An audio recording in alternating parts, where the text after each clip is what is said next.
how do you choose a speaker? Why would you want to choose a speaker? And what do you unequivocally want to make sure does not happen?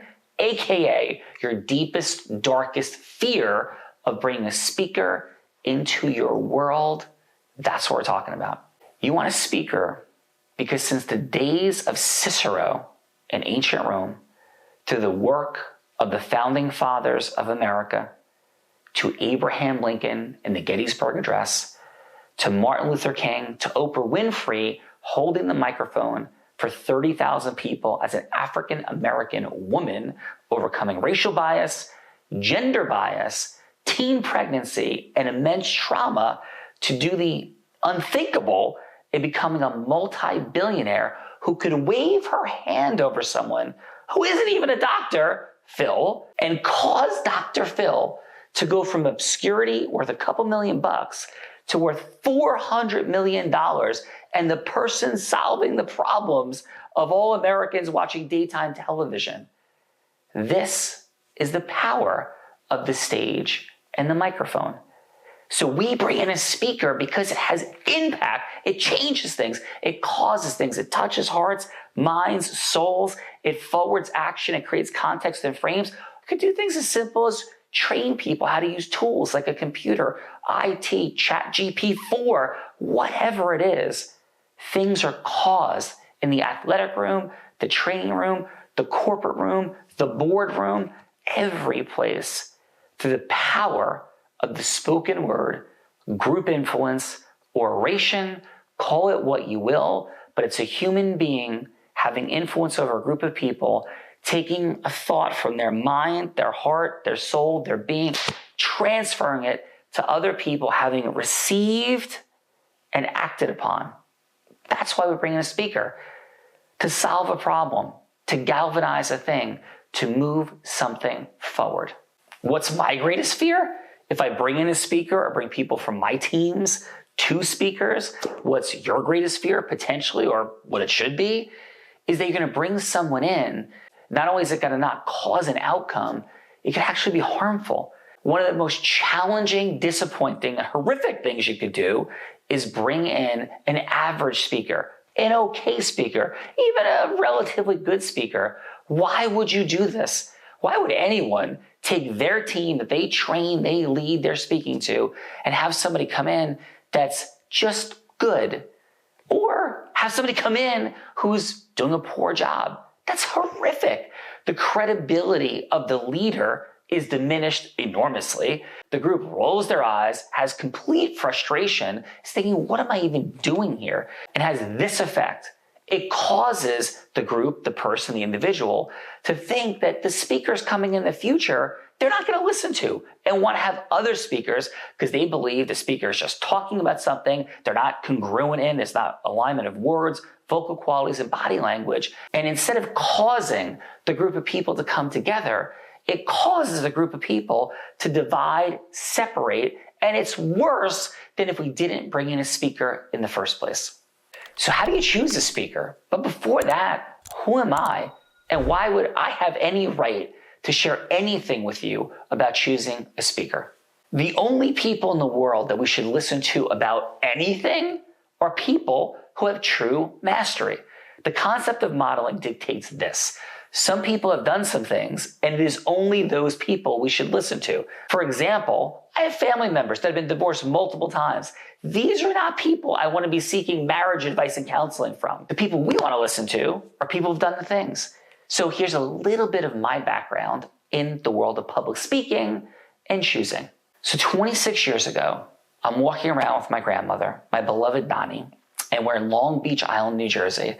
And we are at one of my least favorite places in the world personally, but one of my favorite places in the world because Nani loves it, a garage sale. And we find this group of books that are $1 each, and I pull one out. And the name of the book was How to Make a Fortune from Public Speaking by a man named Robert Anthony. So I'm like, this is interesting. So I buy the book and I begin to read it. At the same time, I've been studying some work of Jay Abraham, Success Secrets of a Marketing Genius. It's a book I bought for $500. My family thought I was crazy, and I'm reading these books and I put together a concept, the power of the stage and the microphone. It's what I mentioned earlier about Cicero and Martin Luther King and all these great orators, Oprah Winfrey. And I realized that if I want to have impact in my own life, and if I want to have impact in the lives of others, this is the way. So my first public speaking engagement, I prepared for 3 days for a 15-minute talk to underprivileged students. And I was at best barely okay. I searched for quotes from Greek philosophers and things to think about. I was somewhat incongruent, and I was a lot better than when I ran for class president in 7th grade and got 2 votes, and my wonderful stepfather wrote my speech, and it wasn't my words, it wasn't me, and it was horrible.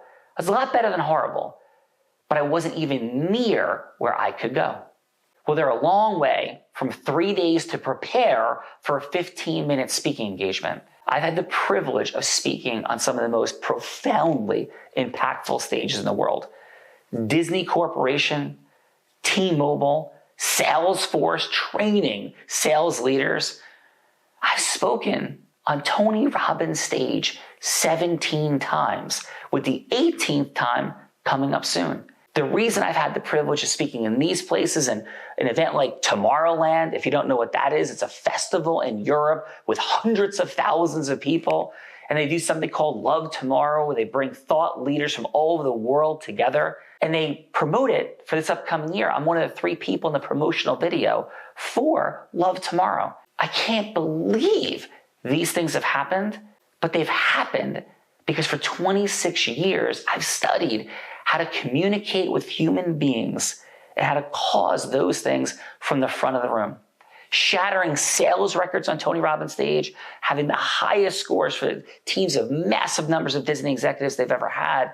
I humbly share that privilege, along with being one of only 2 attorneys to have 2 top 100 national jury verdicts between 2014 and 2016 out of 1.2 million attorneys, and the only one that was blind. Yes, I'm blind to do that. So my credibility, my pedigree in this space, and again, I share this from a place of humility, but no false modesty, is many people are now beginning to say that I'm the greatest speaker they've ever seen. And many people are saying they believe I'm the greatest speaker in the world, or certainly in the top 5 on the planet. And this is being said by people who've worked in the biggest rooms, biggest stages, biggest places. And everyone believes, like speakers are all kind of the same, and they're not. So that's the credibility I bring to the space, that I've spoken in the largest corporations and most famous in the world, the most challenging, competitive personal development stage to reach in the world, Tony Robbins. And I've done it in the federal courts, the state courts. I've done it in small rooms and enormous rooms. I've done it with prison guards, corporate executives at Disney, and everything in between. So from that place of gratitude, that place of certainty about how do you choose a speaker, and oh, by the way, I have my own platform. I put speakers on it all the time. I've had some incredibly well-known speakers come onto my stage. They're like, yes, it's going to be absolutely amazing. And when I got in the high 90s, some of these people have gotten in the mid 60s in their score. I've even brought speakers on my stage that have gotten in the low 30s and been hissed off of my stage. You don't want that experience. So here's how to choose the people for your stage. First, do you feel depth? If you do not feel depth, the person doesn't belong on your stage. Can you feel the authenticity, the depth of their heart, their soul, their being? And if that's not there, run. Second, do they know what they're talking about? When you're communicating with them, besides feeling their heart, their depth, their authenticity, are they a subject matter expert? Do you feel they can answer questions, speak on their feet, that they can communicate with people and profoundly impact thinking, the heart, and the soul all at the same time? Because if they can't do that, then they don't belong up there, because they're just wasting time talking about love and heart and being, but they can't move forward because the logical people in the room are going to say, this person doesn't even know what they're talking about. So mastery in subject matter, of course, is vital. Third, do you like speaking with them? Are you having a good time? Are they enjoyable? There's somebody you want to have lunch or dinner with, invite over your house. And if that's not the case, there's only one reason that you would bring them in as a speaker, and only one reason. I'll get to that in a second. But if they're not that thing I'm going to talk about in a moment, and you would want to have lunch or dinner, there's no way you should be introducing your team, putting them on your stage. Now, what can counterbalance this is if somebody is so profoundly famous or has such an unbelievably powerful story that it could override some of the likability characteristics of the whole thing. So for example, we did a massive gala for the American Foundation for the Blind a couple years back.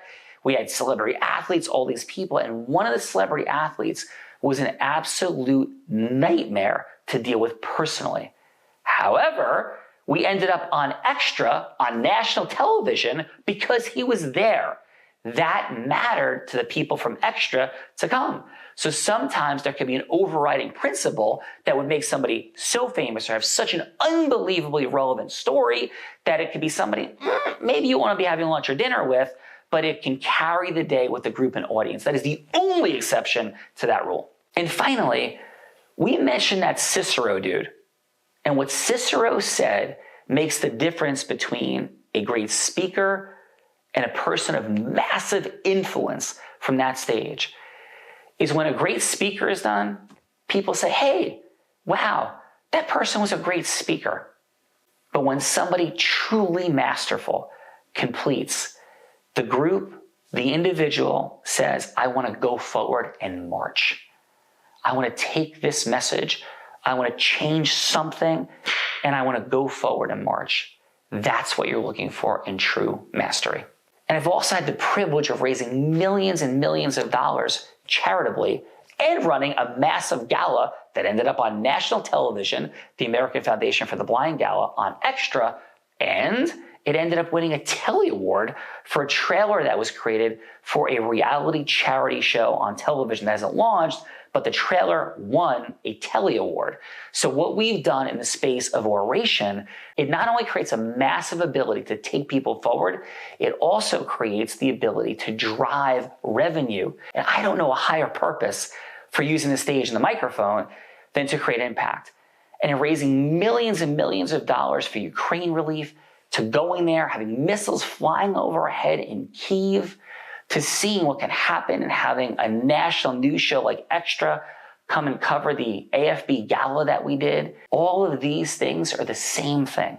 The power of the stage and microphone, the credibility factor of being on the biggest corporate stages, biggest philanthropic stages, making all of these things come together, speaking to professionals all over the world. In fact, I've had the privilege of having an organization called Law 2.0 call me the future of business.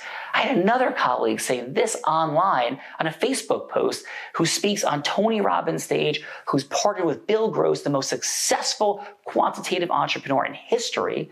He said this, I have seen the future of communication, and its name is Sean Callagy. And who do many people consider to be the greatest speaker in the world? It may not be your taste, but many people consider him to be number one, Tony Robbins. And he shared with his hand on his heart, his hand on my heart, with tears of gratitude pouring down my face. No one leads with more heart and more integrity than Sean Callagy. And if you don't know what he's up to, you need to. These are just a few pieces of credibility, but I'm not pretending that they're not exactly what I share, which is my mastery and expertise, not a lot of things, but certainly about how to choose a speaker and how to be one of the most powerful speakers in the world. And we also do top educational training for lawyers, accountants, financial services, medical doctors, certified to give credits. So we have that credibility from every conceivable angle. In addition, we're certified as a disability-owned company to do work with major corporations. 70 of the Fortune 100 are part of Adobe, and we're an Adobe certified company because of my blindness and our expertise in this space. Thank you for watching. People put up videos all the time. This is our heart, our mission, our passion. So if you want to bring us in to speak, we'd be honored to have that conversation. Or if you want to communicate with us about how to choose a speaker, love to have that conversation. Or third, you're seeking training at any level for your group or you individually to most powerfully deliver from the front of the room, as powerfully as anybody on the planet, then click the link. Let's work together and build this mission, because I don't believe there's anything in our divisive, crazy, interesting world, recession, economy, all the dynamics, than standing in front of humans, causing alignment, and for them to move forward. Thanks. I'm Sean Callagy.